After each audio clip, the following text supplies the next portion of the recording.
जब भी लोग प्यार की मिसालें देते हैं तो राधा और कृष्ण का सबसे ऊपर नाम आता है। उनके अमर प्रेम की कहानी का उदाहरण आज भी लोग देते हैं और कृष्ण की राधा के साथ की लीलाएं हों या फिर उनकी एक दूसरे के प्रति दीवानगी किसी से छिपी नहीं है। वो दोनों बचपन से ही एक दूसरे से बहुत प्रेम करते थे।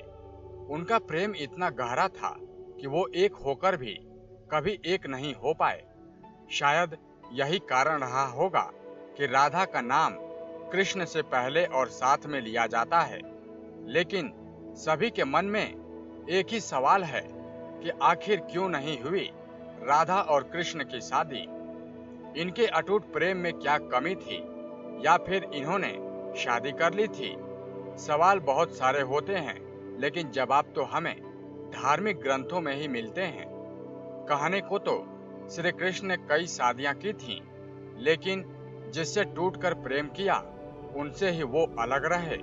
और ऐसा माना जाता है कि जब कृष्ण जी वृंदावन छोड़कर जा रहे थे तब उन्होंने राधा से वादा किया था कि वो लौट कर आएंगे, लेकिन उनकी मुलाकात रुक्मणी से हुई, जो मन ही मन उन्हें अपना पति मान चुकी थीं। जब रुक्मणी का विवाह किसी दूसरे से कराया जा रहा था तब श्री कृष्ण जी वहां पहुंच गए और उनसे शादी कर ली। राधा का आगे क्या हुआ, इसका वर्णन बहुत ही कम जगह पढ़ने को मिलता है, लेकिन एक मान्यता के अनुसार कृष्ण जी के जाने के बाद राधा की शादी एक यादव से हो गई थी। इस बात का वर्णन ब्रह्मवैवर्त पुराण में है, जिसमें राधा के पति का वर्णन किया गया है, जो वेद व्यास के द्वारा रचित है। ब्रह्मवैवर्त पुराण के अनुसार राधा का विवाह यशोदा के भाई रायान गोपा से हुई थी और राधा रिश्ते में कृष्ण की मामी लगने लगी थी, इसलिए भी उन्होंने शादी नहीं की थी।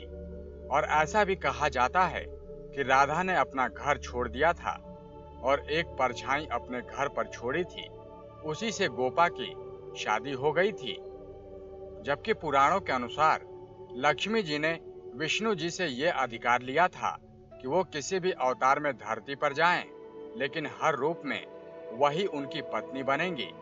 राधा भी लक्ष्मी जी का ही स्वरूप थी, लेकिन जब ऐसी स्थिति बनी कि उनकी शादी नहीं हो सकेगी, तब एक संयोग बनाया गया कि जब श्री कृष्ण बचपन में थे तब उन्होंने युवावस्था का रूप लेकर राधा से शादी कर ली, जिसके बाद वो बाल अवस्था रूप में आ गए थे। उस तर्क के मुताबिक उनकी शादी हो चुकी है, लेकिन इसे और भी गहरा करने के लिए आपको बता दें कि कृष्ण जी ने रुक्मिणी से विवाह इसलिए भी किया क्योंकि वो जानते थे कि रुक्मिणी ही राधा है। दरअसल राधा का ही एक स्वरूप रुक्मिणी का था। ऐसी बातें कई जगह पुराणों में लिखी हुई हैं, जबकि ऐसा माना जाता है कि इसी समय ब्रह्मा जी ने राधा कृष्ण का विवाह कराया था और विवाह होने के बाद सामान्य कपल की तरह नहीं रहे और फिर भी वो एक दूसरे से बेइंतहा प्यार करते हुए सब कुछ सामान्य हो गया। नेक्स्ट 9 स्पिरिचुअल से विनीत राय की रिपोर्ट।